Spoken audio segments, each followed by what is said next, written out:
then another one that was doing really well, it seems to have dropped off in recent days. But if you have been looking at your charts for the last 2 weeks, you would have seen 8liens come on your radar.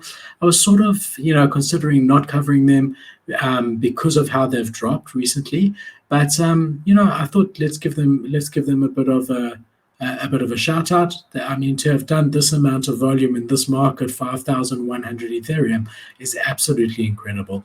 They've got a 10,000 collection, 30% owner ratio, current floor price 0.09. Okay, they pixelated aliens. I'll show you the artwork over here. 6 different subspecies, and they are all genderless, and they also can process various types of vibes and traits. So let's just show you the artwork over here. So you've got your pixel aliens.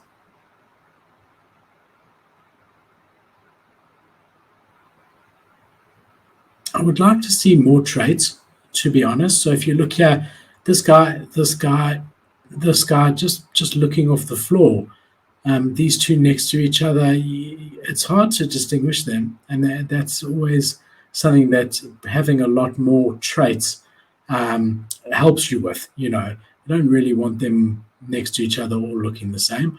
I'm not a huge fan of pixel art in general, but there are guys that absolutely vibe with it and love it. So I don't really want to critique it because I'm not really a pixel art guy, right?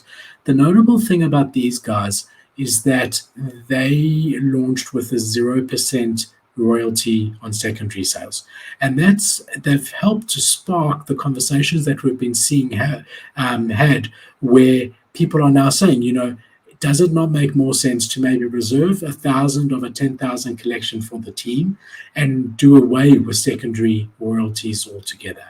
And we've seen that now. We had this pseudo swap come out where they are not adhering to the request for royalties by collection owners, and it sparked a huge debate about whether the correct way is to have royalties or not.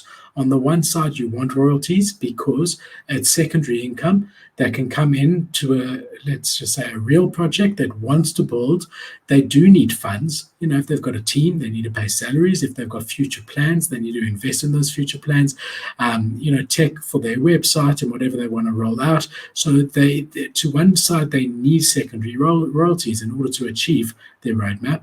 On the other side, with royalties of up to 10%, OpenSea taking 2.5%, it is a barrier to entry for mass adoption, because you've got to effectively buy something at 0.1 and only make profit when it hits 0.2, 0.25, 0.1 to 0.125, right? Or one ETH collection, you only make profit at 1.125 Ethereum, right? So yeah, it's an interesting take on it.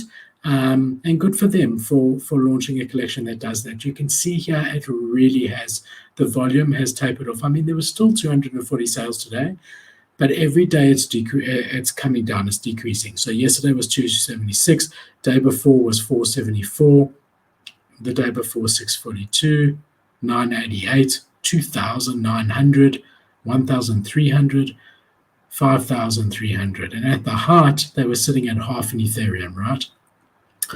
So here's their website. Have a look over here. You can see your aliens, the different filters. I'm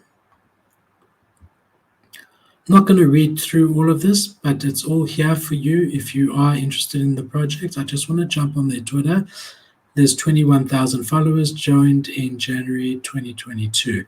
This is also a CCO project, which is always good when you tell people from the beginning that that's what it is, instead of telling them they have IP rights and then changing that to CCO.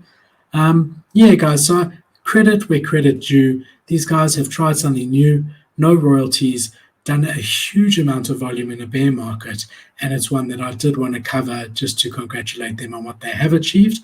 Where it goes from here, looking at the trend, does not look great, but anything could happen. So that's 8liens, that's what you've been hearing about, and that's really what sparked this big chat that everyone's been having about royalties versus no royalties.